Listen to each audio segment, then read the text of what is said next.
সানি দেখো সোনার দাম কমেছে, তুমি আমাকে একটা সোনার হাড়ি কিনে দাও না প্লিজ। তাই নাকি?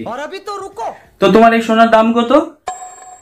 এই তো সব মিলিয়ে 1-1.5 লাখ টাকার মতো লাগবে। তুমি টেনশন করো না, আমি এর মধ্যেই নিব, এর বেশি এর বাইরে যাবো না, বুঝতে পেরেছো? এর মধ্যে যা হবে সেটাই নিব। দিবা তুমি? বলো না প্লিজ।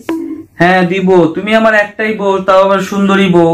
এখন তুমি এত ভালোবেসে চাচ্ছ, তো আমাকে তো দেওয়াই উচিত, তাই না? তো আমি দিব, তুমি কোনো টেনশন করো না। তার আগে ওই খাতাটা তুমি আমাকে দাও। খাতা দিয়ে কি করবা? কিছু না, এমনি। তো তুমি যে যে নিবা, কোথায় থেকে নিবা? এই ভালো কোনো জুয়েলারির দোকানে যাব, শহরে গিয়ে ওখান থেকেই নিবো আর কি। তুমি কি আজকেই দেবা? হ্যাঁ আমি আজকেই দিব, বুঝলা? সত্যি? একদম সত্যি। তোমাকে তো আমি বললাম, তুমি আমার কত নাম্বার বউ?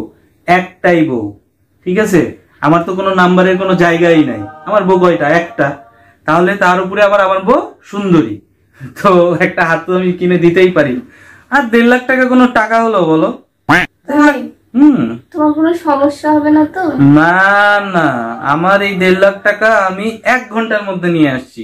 কোনো টেনশনই করো না, ঠিক আছে? আমি যাব আর আসবো। তুমি যাবো না তো এর ভেতরে আমার 1 ঘন্টা লাগবে। তুমি রেডি হয়ে থাকবা, ঠিক আছে? কোথায় যাবা তুমি? ওইটা কোনো টেনশন না, আমি যাবো আর আসবো, এটা ওদিকে রাখো। কিন্তু যাবা কোথায়? যাবো আমি হসপিটালের সামনে, হ্যাঁ। এবং হসপিটালে যাব এবং যে কাগজটা বুকে ধরে রাখবো এইভাবে করে, ঠিক আছে? দিয়ে চিল্লাবো, এই kidney kidney kidney kidney kidney kidney করে। তারপরে আরেক হসপিটালের সামনে যাব, সামনে গিয়ে liver liver liver liver liver এভাবে করে চিল্লাবো, বুঝতে পারলা?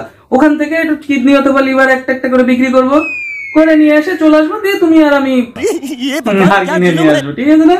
হাতটা দিবা না সেটা ভালোভাবে বললেই হইতো। এটা নাটক করার কি দরকার ছিল? নাটক বাজ একটা ছোট। তুমি জানো না আমার কাছে টাকা